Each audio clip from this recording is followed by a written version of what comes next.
बिस्मिल्लाहिर्रहमानिर्रहीम अस्सलाम वालेकुम। आज मैं आपसे शेयर करूंगी बहुत ही ज़बरदस्त और बहुत ही आजमूदा टिप जो आपकी इस तरह की फटी हुई एड़ियाँ और बहुत ज़्यादा ख़राब एड़ियाँ, विंटर में ज़्यादातर ये सर्दियों में ये इस तरह एड़ियाँ फट जाती हैं, लेकिन कुछ लोगों की नॉर्मल रूटीन में भी इस तरह की एड़ियाँ फट जाती हैं। तो ये आपके जिस्म में किसी चीज़ की मिकदार ज़्यादा बढ़ने और कम होने की वजह से भी हो सकती हैं। अच्छा, अब मैं आपको बताऊँगी कि अब मेन जो है इसके लिए आपने क्या यूज़ करना है और क्या एहतियात करना है। तो आपने सबसे पहले अच्छे से अपने पाँव वॉश कर लेने हैं।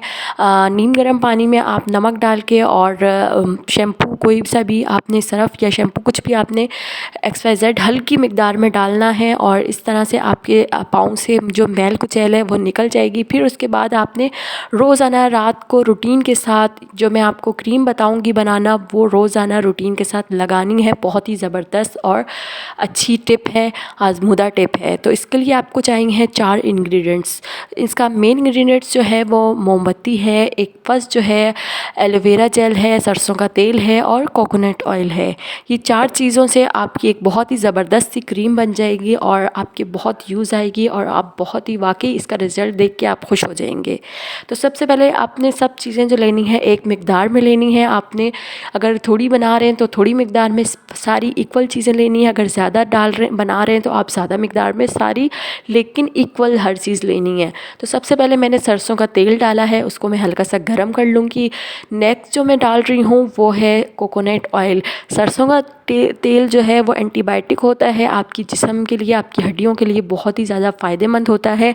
आपके बच्चों की मालिश के लिए भी बहुत ज़्यादा इफ़ेक्टिव होता है, बहुत ही उनकी हड्डियाँ मजबूत करने के लिए ये बहुत ज़्यादा अच्छा होता है। वैसे भी आप ये एंटीबायोटिक होता है, ये आपके जिस्म की, आपकी हड्डियों के लिए बहुत ही ज़्यादा अच्छा होता है।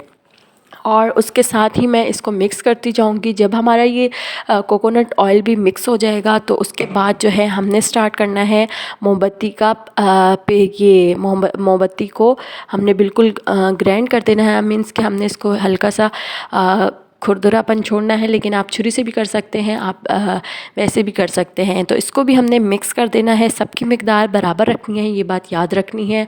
तो अब मैंने इसको जो देखें, ये मोमबत्ती जो है बहुत ही अच्छे से इसमें मेल्ट हो गई है। अच्छा, एक एक करके चीज़ डालनी है। जैसे मैंने सरसों का तेल डाला और उसके बाद उसको हल्की सी हीट अप दी और उसके बाद कोकोनट ऑयल डाला, फिर उसके बाद जो है वो भी मेल्ट हो गया। फिर उसके बाद मैंने मोमबत्ती डाली जो हमारा मेन इंग्रेडिएंट्स है। फिर उसके बाद मैंने एलोवेरा जेल दिया और एलोवेरा जेल मेरे पास कम मिकदार में था, लेकिन इसके लिए बहुत ही यूज़फुल था, मतलब बहुत था इसके लिए। अच्छा, ये मैंने एक छोटा सा ऑर्गेनाइज़र बनाया जो मेरा काम है फालतू चीज़ों से काम की चीज़ें बनाना है। इसको मैंने एक इस डब्बी में डाला, लेकिन इस डब्बी में मेरे से नहीं हुआ, तो मैंने फिर इसके बाद इसको निकाल के आपको इसका फ़ाइनल रिज़ल्ट दिखाती हूँ। क्योंकि अगर उसमें ये बिल्कुल जब ये ठंडी हो जाएगी तो ये इस तरह की क्रीम बन जाएगी और ये बहुत ही ज़्यादा आपकी महंगी महंगी लोशन, आपके महंगे महंगे वैसलीन, आपकी महंगी महंगी चीज़ों से बहुत ही ज़्यादा इफ़ेक्टिव है। इसके अंदर हर वो चीज़ है जो आपकी स्किन के लिए बहुत ही इफ़ेक्टिव है, बहुत ही फ़ायदेमंद है, बहुत ही ज़्यादा हेल्दी है। ये मेरे एलर्जी हो गई थी, मैंने अपने हाथ पर लगाया और ये आप देख सकते हैं कि मेरी स्किन किस तरह शाइन कर रही है और ये बहुत ही हेल्दी है और बहुत ही यूज़फुल और बहुत ही इफ़ेक्टिव है आपकी स्किन के लिए। फटी हुई एड़ियों के लिए तो बहुत ही ज़बरदस्त है ये। आप इसे पाँव पे लगाएंगे रोज़ाना रात को तो आपको वाकई इसका रिज़ल्ट मिलेगा। और दुआ में याद रखिएगा अपना